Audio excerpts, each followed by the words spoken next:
So Joshua Thomas is a professor of philosophy at St. John's University. He did his doctorate at Fordham in philosophy, but also has probably a master's degree from Harvard or something. Right, Master's of Theological Studies. Yeah. And he's very interested in biomedical questions. His dissertation addresses this, and he's really a fascinating speaker for us because we have so much interest in the theme of hope. We teach a course on hope in clinical medicine for the year 2 medical students, which is very well subscribed. And Brooke Ellison does a big talk on hope and coping with, in her case, quadriplegia. So we have all the students read Jerome Grupen's The Anatomy of Hope, come up with a definition. So it's a very important thing, and we ask the question, where does hope come from, which I think you do very well. So without further ado, I just want to thank you for being here, and take us away. All right. So let me begin. I've been introduced, but I'm Joshua. You can call me Josh, that's fine. Dr. Thomas if you prefer, but that feels awkward since this is informal. I am at St. John's University, and I'm happy to be also an affiliate here at the center.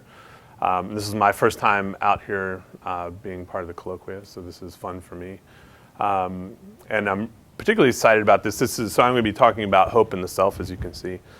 And usually most of the deliveries of hope that I've given have been to audiences of people who haven't really thought much about it. So I'm expecting that at least a few people, Stephen in particular, have given this topic some thought. So just a quick word of background. This stuff that I'm presenting today is still sort of in the works. It's newer stuff that I'm working on developing at the moment. Most of what it has preceded this has been thinking about the logic of hope and thinking about my sort of entree into work on hope is from a moral disposition and thinking about the moral significance of hope. And I've sort of been unraveling threads from that starting point. And this is the most recent thread that I'm kind of unraveling. So near the end, I'll make a turn to sort of suggest some moral implications of this connection between hope and the self. But that at least should give you a sense of where I'm going. And this is so much technology, I will apologize in advance for inevitably screwing something up before we're done. So my primary aim today is simply to make the case for the relationship between hope and the self. And more specifically, what I want to argue is that when one hopes, one's hope is central to one's self in some kind of concrete and significant way, and specifically in a morally significant way. So I think that hope is central, when one hopes, one's hope is central to oneself in a way that has moral significance, put it that way. Now, that implies certain things about the nature of selfhood.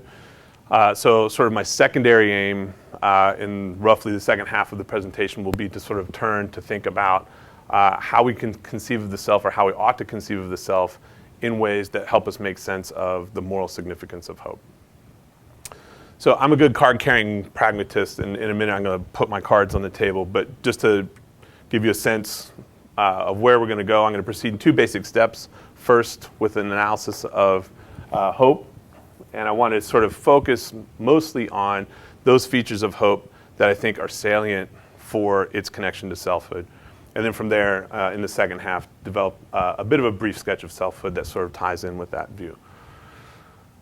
Just to give you a sense of where I'm coming from, I'm keen in both cases, both with respect to developing an account of hope and an account of selfhood, to avoid what I think of as spooky categories, right? So I want, both of those phenomena are very, very complex, right? Hope is a very, very complex thing.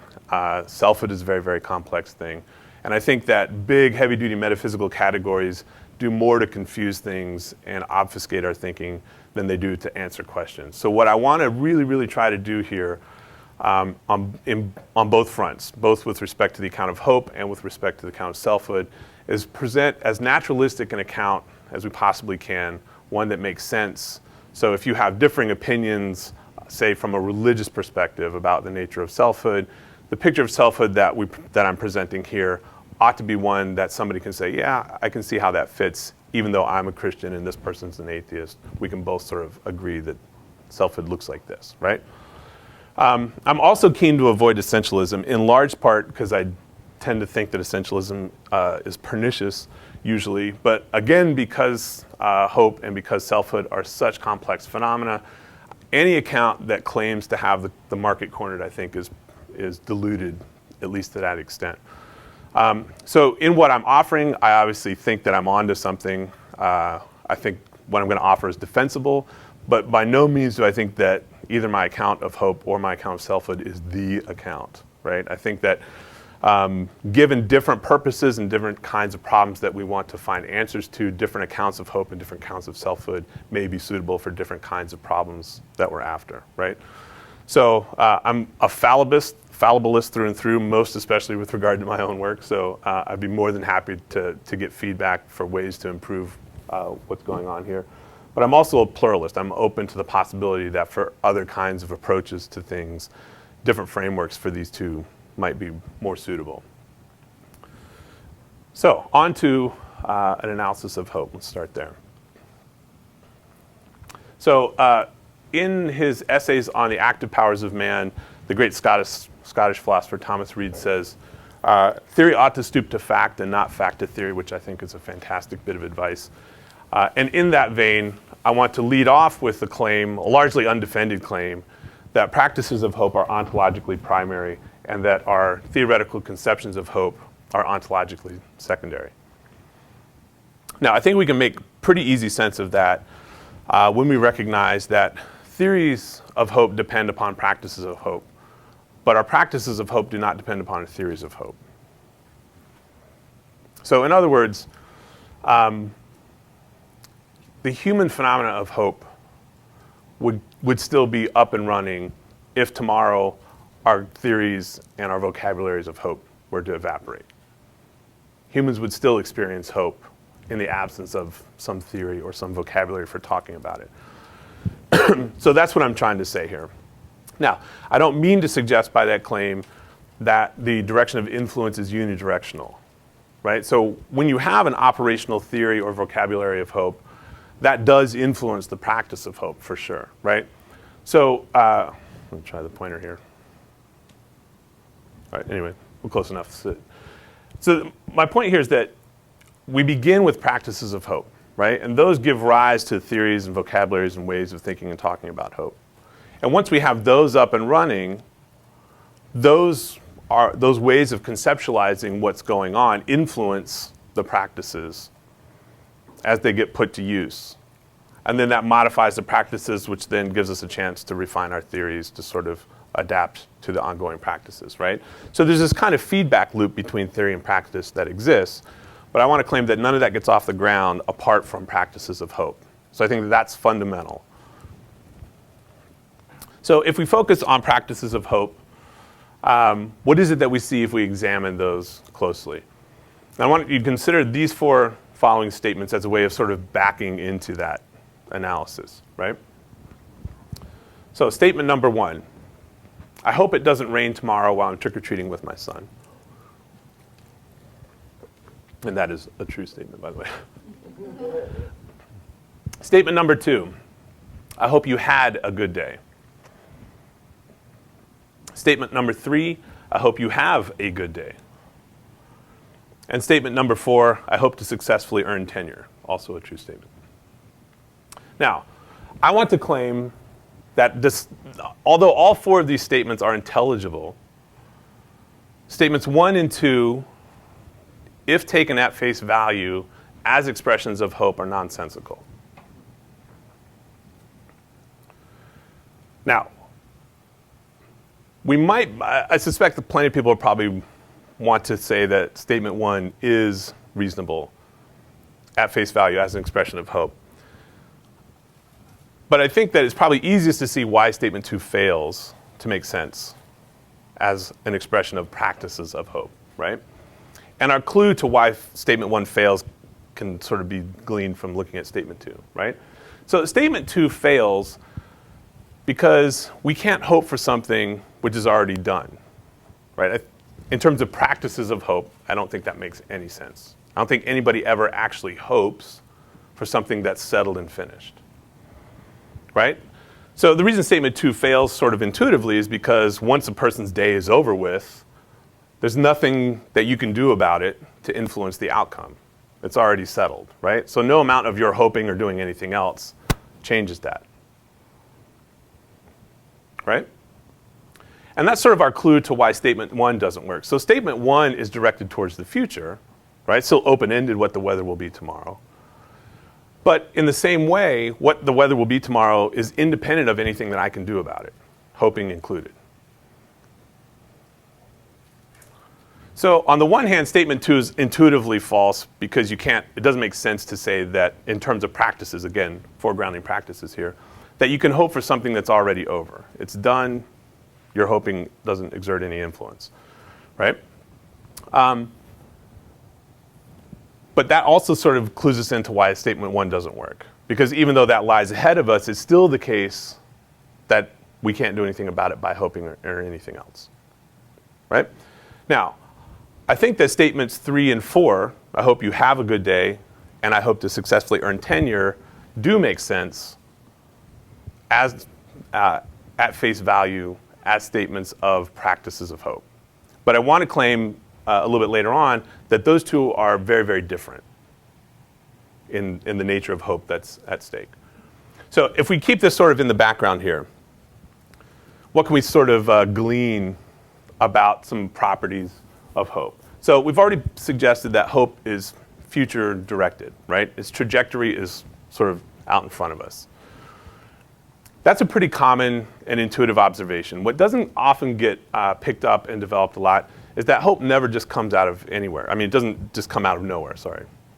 Right? It doesn't just sort of pop up and go up and running. So the way that I kind of want to frame it is that it has an archaeology and a history, right? It's contextual. It comes from somewhere. So we tend to think of hope as being future-oriented. It's aimed at that thing that's off in the distance that we want, that we're hoping to get. But that trajectory comes from some past, right? And I think that part of what the distinction between 1 and 2, right, this difference between what we can affect and what we can't affect, we pay attention to that. I think that suggests that we take it to be the case, again, thinking in terms of practices of hope, that hope is in some way causally contributive.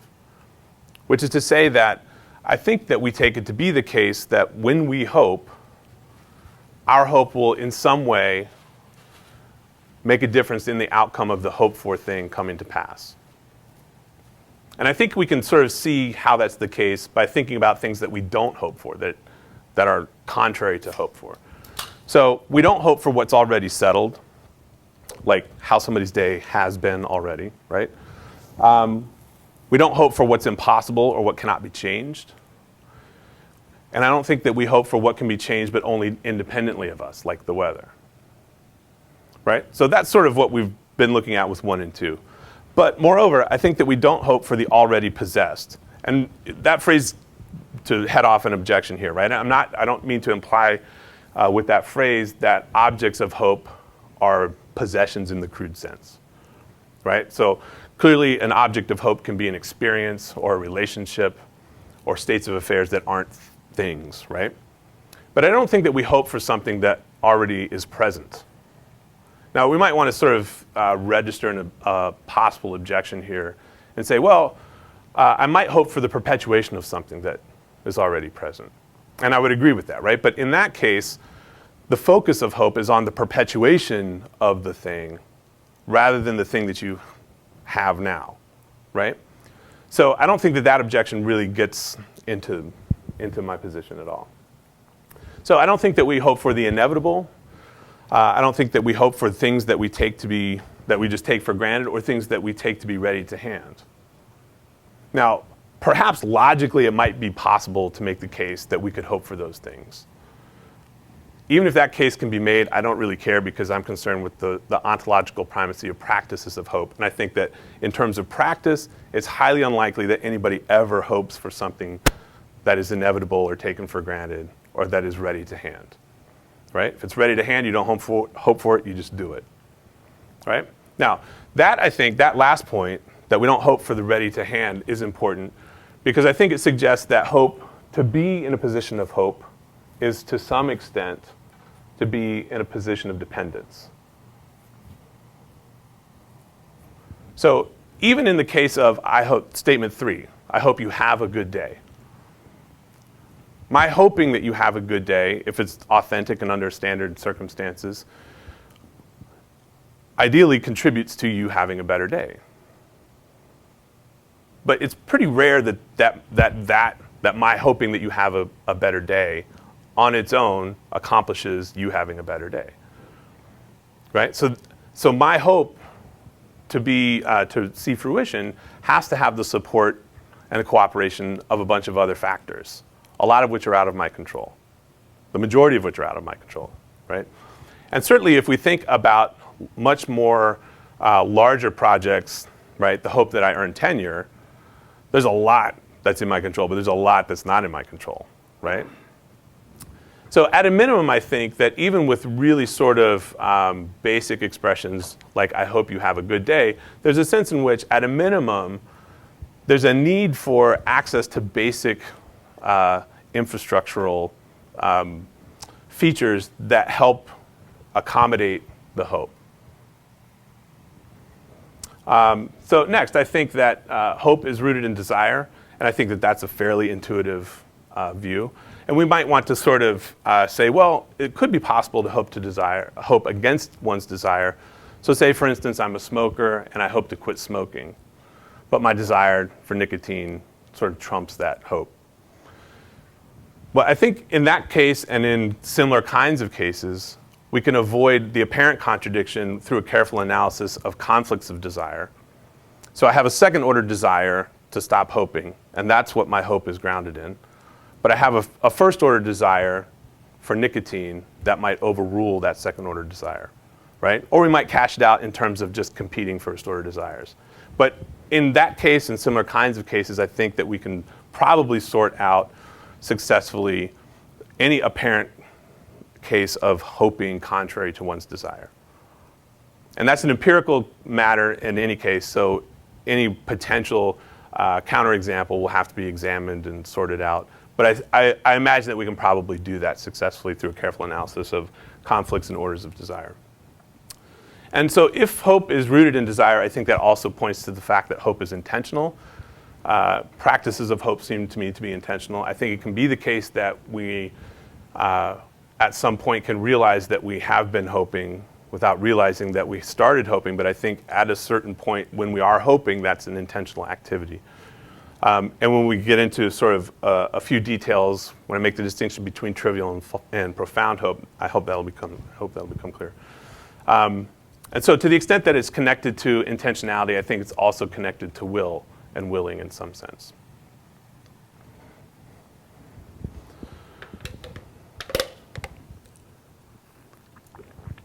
Okay.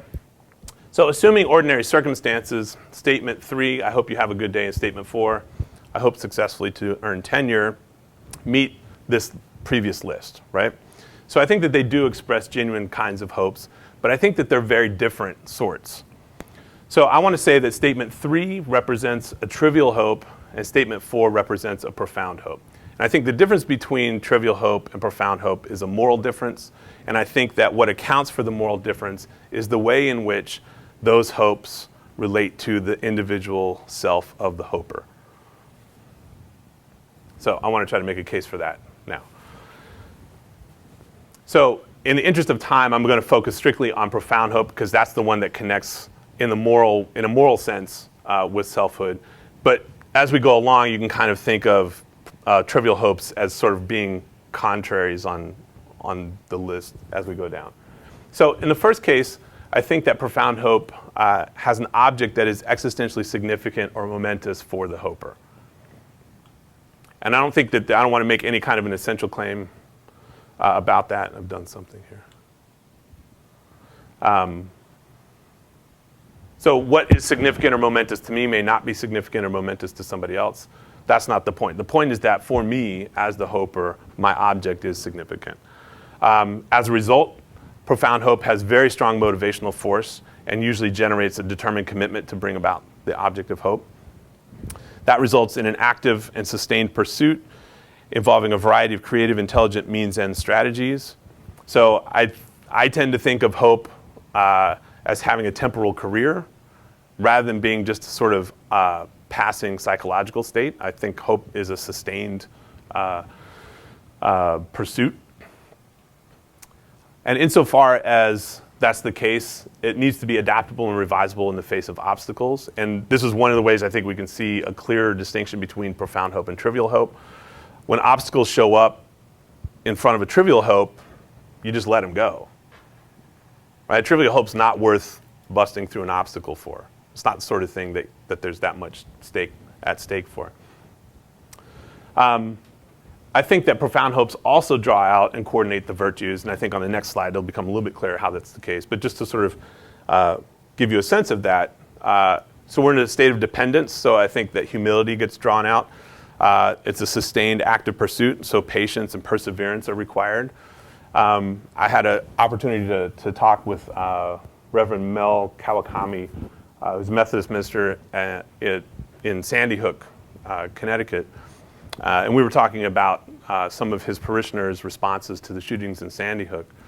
And he was saying that he feared for a number of his parishioners because they had such narrowly defined hopes that he was worried that, and they were so specific and so rigid that he was worried that they were actually lining up trouble for themselves rather than hope being something that could be healing.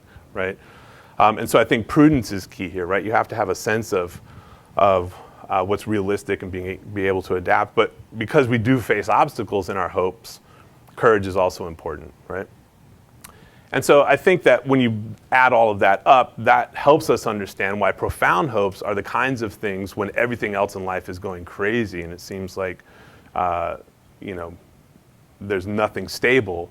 A profound hope can be that one thing that you can cling to when existentially things are going haywire, right?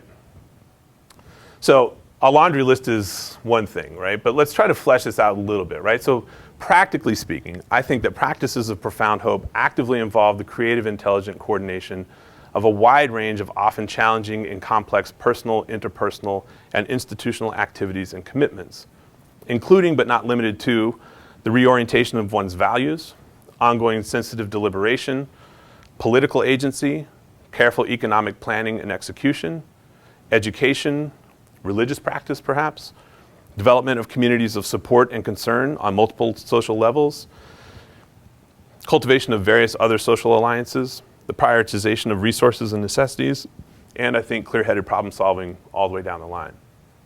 So as a practice, I think this is the kind of thing that profound hope looks like.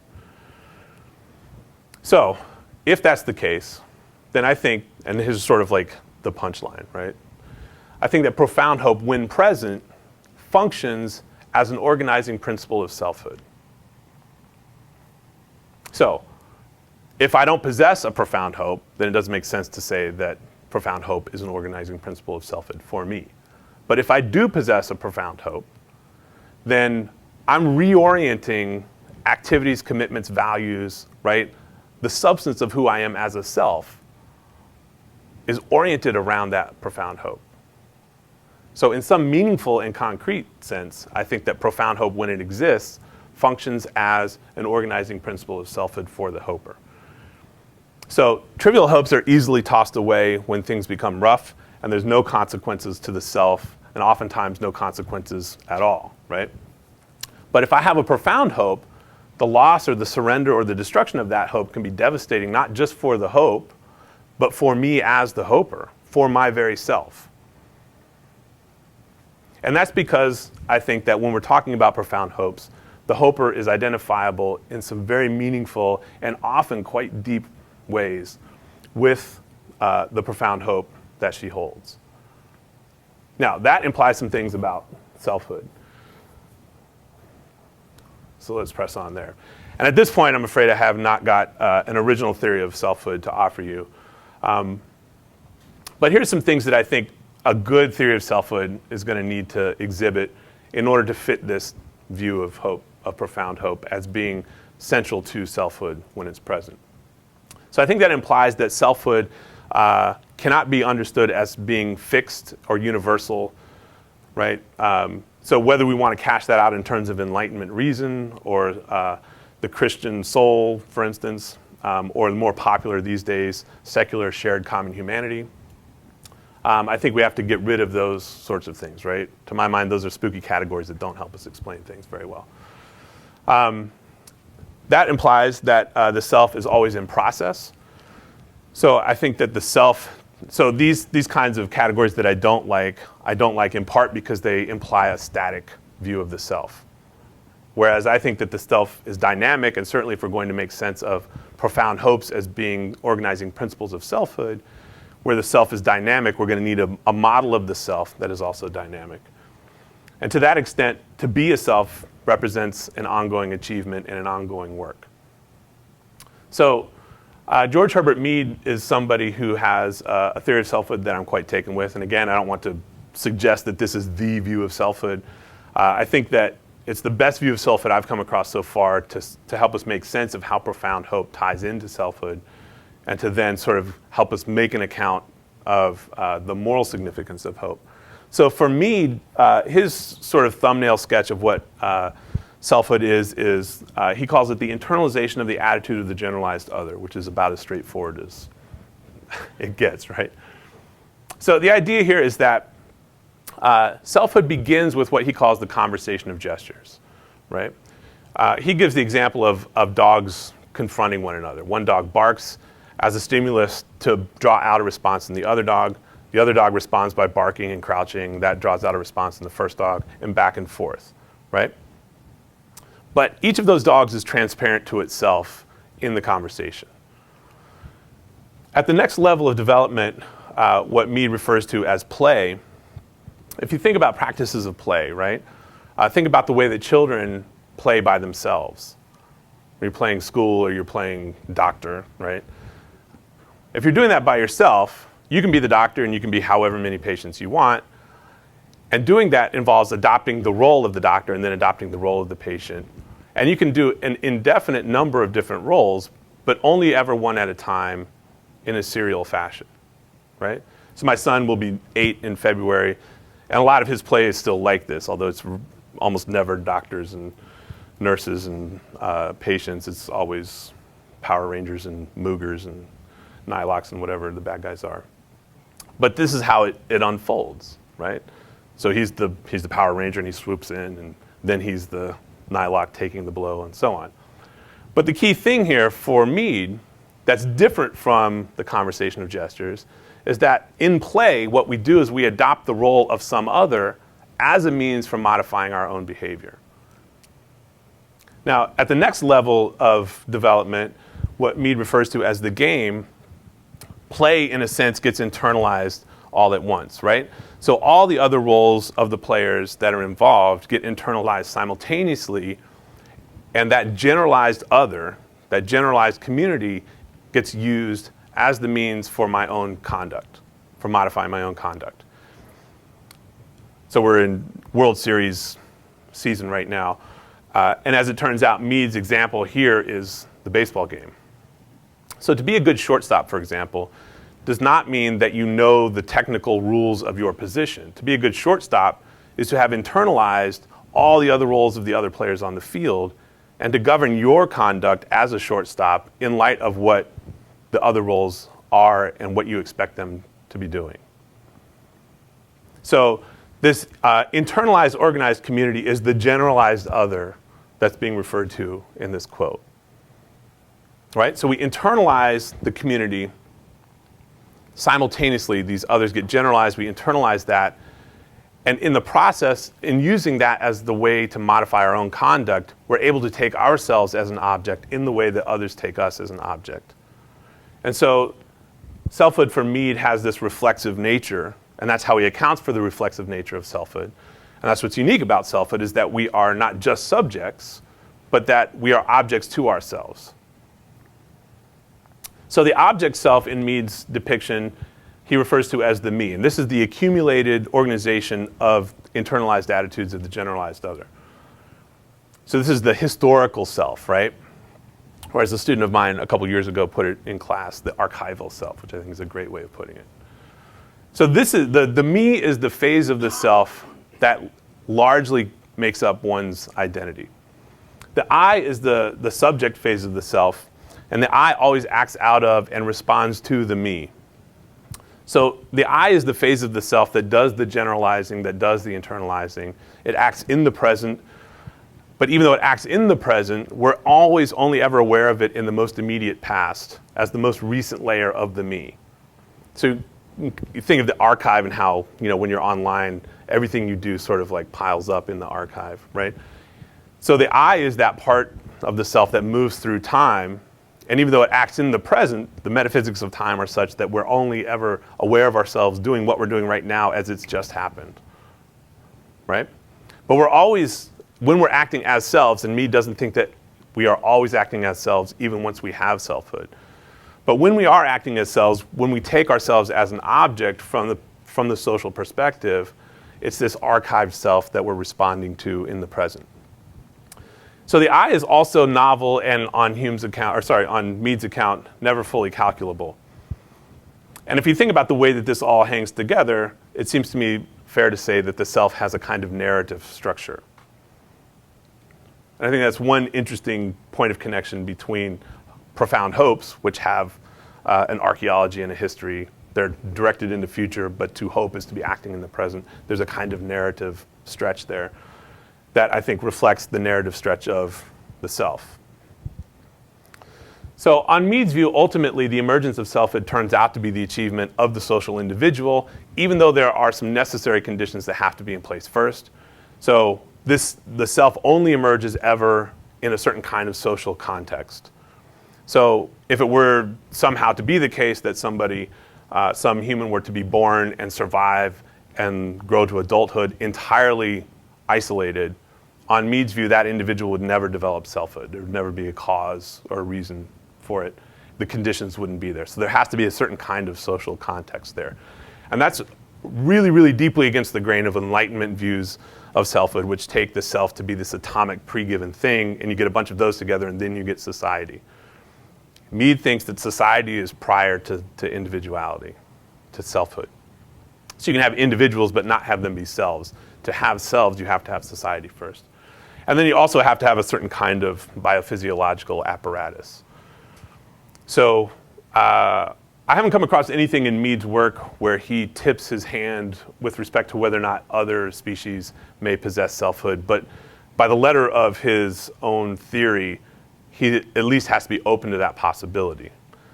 If selves do exist in other species, though, they're going to have this sort of structure, I think, for him.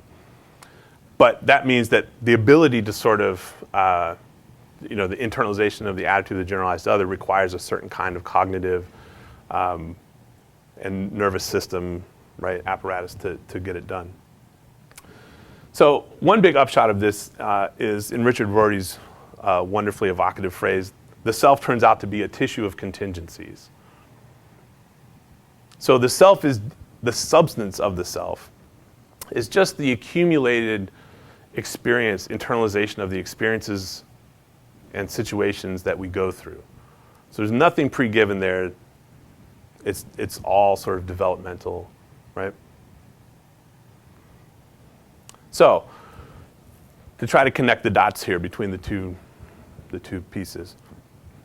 When one hopes profoundly, I think that it's reasonable to say that one is crafting oneself in specific and concrete ways around the organizing principle of one's hope. So in a sense, the I acts in the present, reorienting my endeavors, my commitments, so on, with a view to bringing about the hoped for object. And the narrative contour of the me gets altered along the way, right? The archive sort of adjusts, takes on a different shape. And that archive is the phase of the self that my identity is largely formed out of. So I literally change who I am as I go.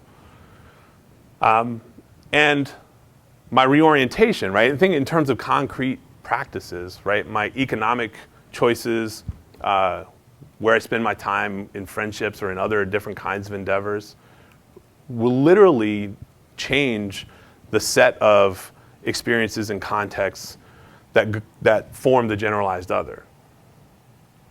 And so that ends up being my reactions and my social interactions end up changing who I am as well as a result. But sort of less theoretically and a bit more concretely, in sort of plain terms, Mead's idea here is that, and to put it in the context of profound hope, think about if you've ever held a profound hope, right? Think about the differences in yourself from who you were prior to that hope and who you were while pursuing that hope, right? And I think it's fair to say that most people's intuitions are that we are different selves when we don't have a profound hope and when we do. So, and I think that points to the moral implications of this, and we're close to being out of time, so it's a good thing I'm at the conclusion here.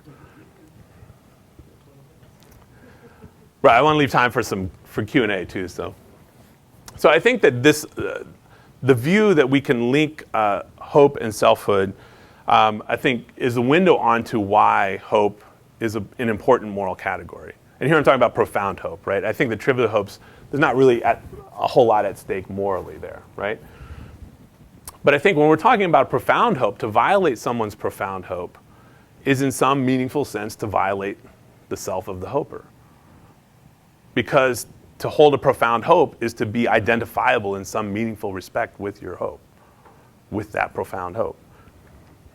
So I think it's not really very metaphorical to claim that when one hopes profoundly, one stakes one's very self, in some sense, on that hope.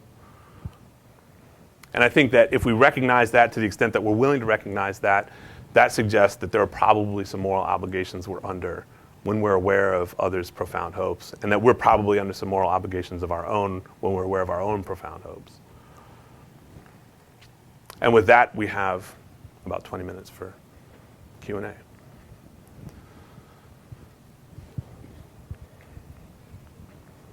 Yes? So I know this is not. What's your name? Oh, I'm Sunita. I'm a first-year medical student. And my question was relating specifically to that example of the hope toward tenure. So what distinguishes profound hope in that case from profound want? Yeah, that's a good question. So I think, another way to frame the question is, there are all kinds of major life projects that involve the coordination of different endeavors and commitments and so on and so forth that we wouldn't be inclined to say count as hope, much less profound hope, and therefore that there's not a whole lot at stake morally, right? And I think that that's correct, right? So I think that the key here is that I'm actively identifying myself with the object of hope in the sense of, in the case of hoping. Whereas a project that might be complex and elaborate and requires a whole range of different things, that could stall, right? So, I want to build an addition to my house or whatever, right? You can think of like all that goes into that. It doesn't seem to me that in that sort of a case, I'm identifying myself in any deeper, meaningful respect with that project. I want to see it come about. I'll be frustrated if it doesn't come about. But if it comes to nothing, I'm not going to be shattered at a deep, existentially personal level, right? So I think those kinds of questions are, right? So, and to go back to, the object of hope being existentially significant or momentous, tenure might be existentially significant or momentous for me and not really for somebody else, right? It might be something that somebody else just takes for granted. That's a partial answer. I don't know. That probably doesn't give you everything that you're looking for, but.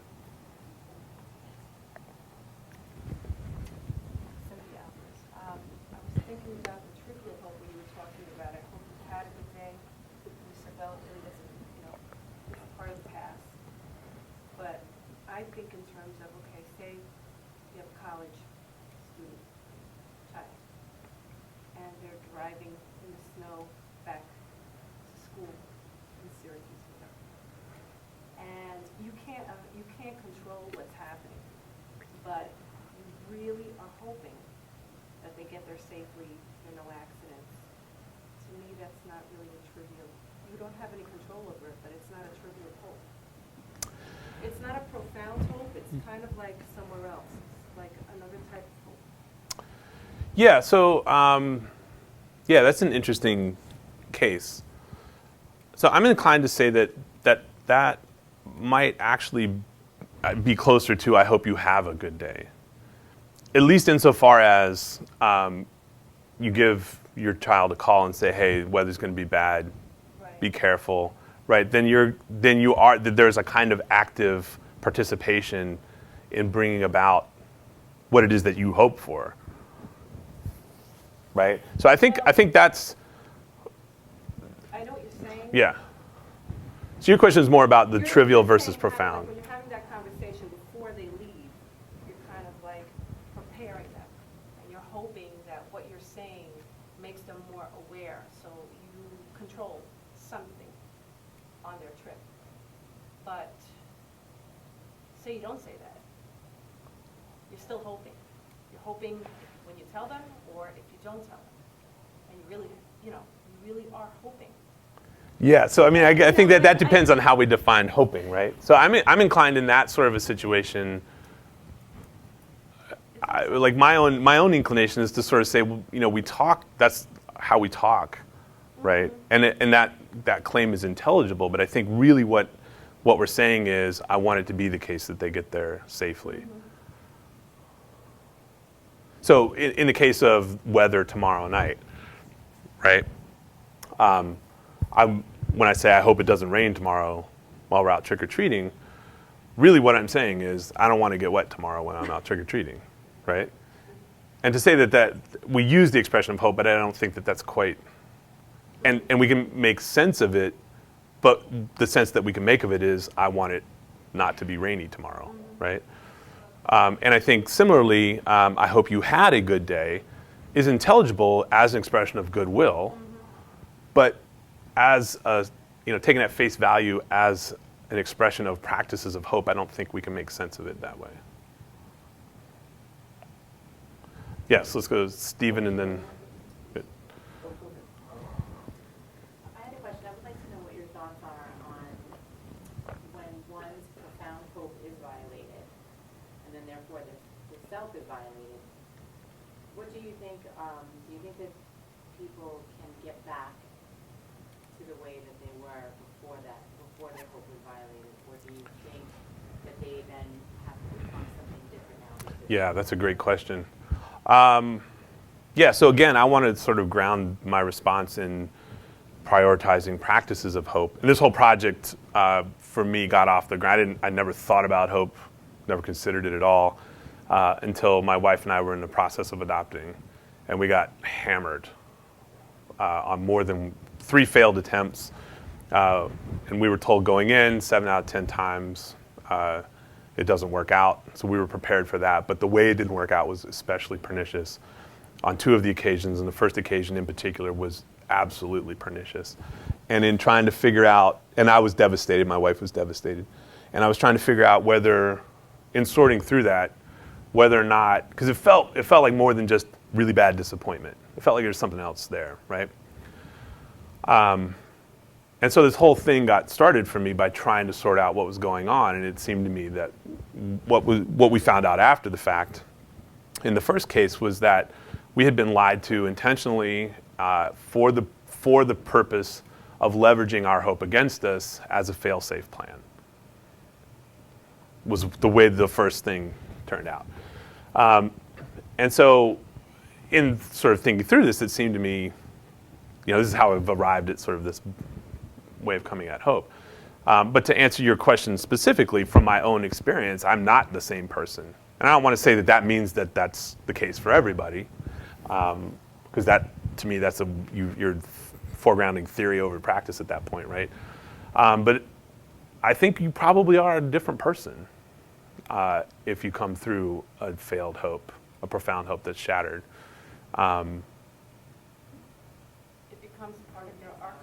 Yeah, yeah. I mean, in the way that I think it's fair to say that you concretely become a different self when you adopt a profound hope.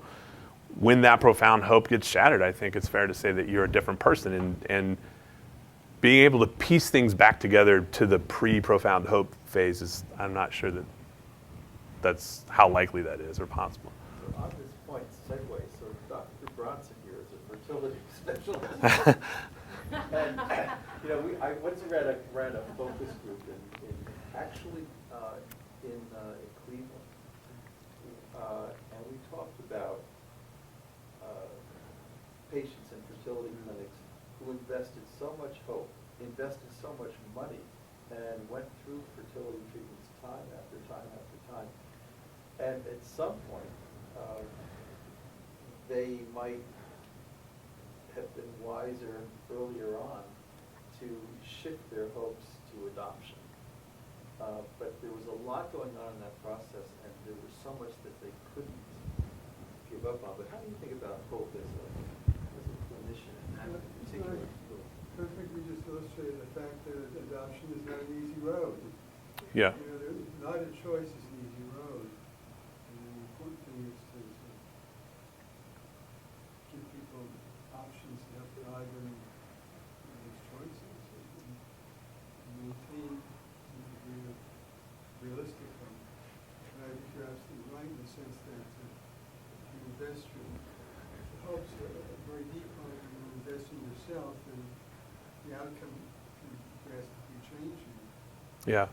And I think this is when at the level of the moral significance of hope, I think this borderline is one of the really interesting ones, and I think medical cases in particular are really interesting. So, I think it's a real question what you do in a situation where all of the evidence overwhelmingly says you've got 3 weeks tops, right? But we also see a lot of evidence that when hope is marshaled, that it makes a difference. So part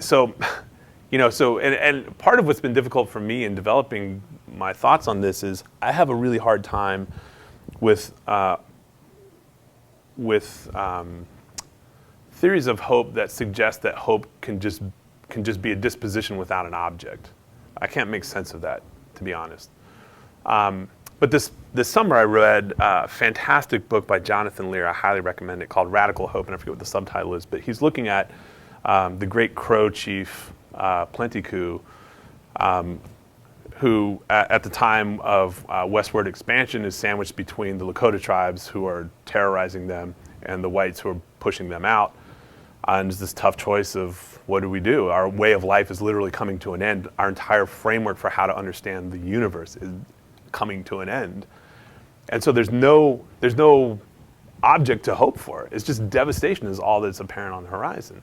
And Lear's the first person I've come across that, for me, makes a plausible case for a kind of hope that's transcended in a way that it doesn't have a specific object. And his argument is that Plenty-Coup's hope is not for some specific state of affairs, but rather for the possibility that things might get better. So the object is the possibility, but it's this vague, undefined thing. And so I think in clinical contexts, I think but that's a fine line, right? Because I think that Very similar. I think that there's a moral injustice that's done if that's treated lightly or as, yeah, sure, hope for it. And by the way, while you're doing that, you're not wrapping up your affairs with your family who you won't see 3 weeks from now, possibly, right, ever again. So I think that the stakes are high in those situations, right? Those situations are really, really fascinating to me, particularly because a lot of evidence is coming in showing how hope can be influential in health states and so on. So that terrain is really fascinating stuff to me. There was a question back here earlier. Yes? Thank you for this. I've always thought of hope in relationship to faith. Faith is present tense and hope is future tense. And the example I often give when I'm in church is that when I'm in New York City, I hail a cab on faith. And when I get in, I hope I'm going to get where I'm going. I like that.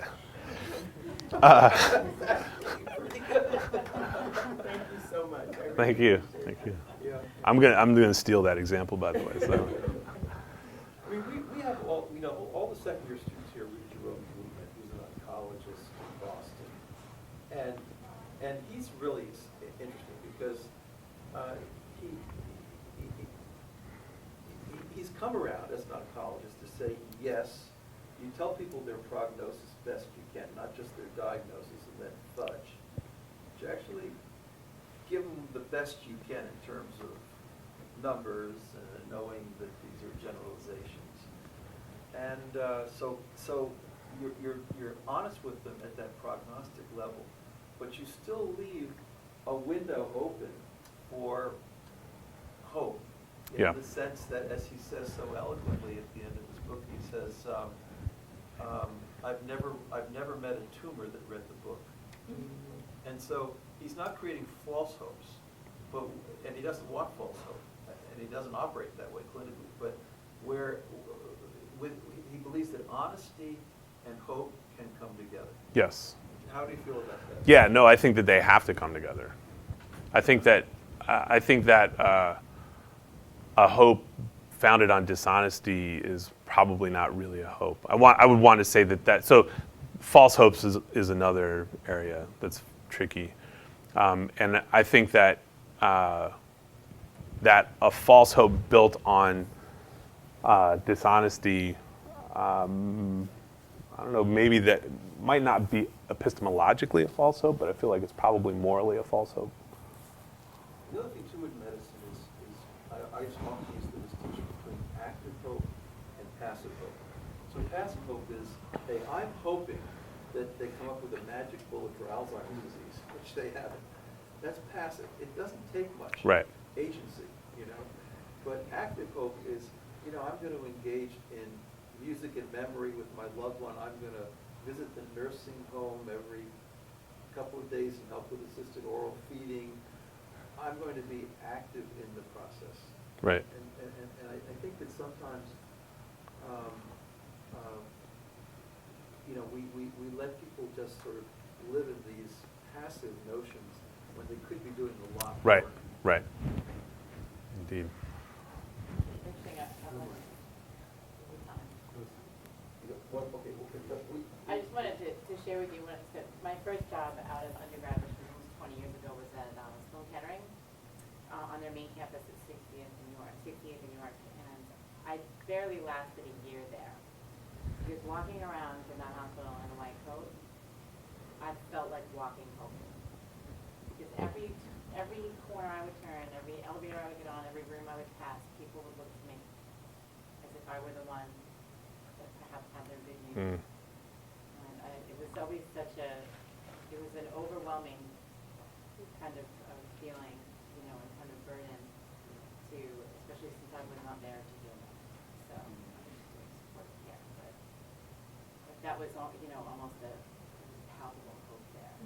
Yeah. There's a great book that just came out by Ronald Schliefer and Jerry Venata called The Chief Concern of Medicine. And they want to make a distinction between the chief complaint of medicine, which is your physiological problem that you present at your initial history intake, and the chief concern, which is oftentimes unrelated to the chief complaint, right? So my physiological problem is this, but what's at stake for me is this, and I don't care what you do with this as long as this is preserved, right? Yeah.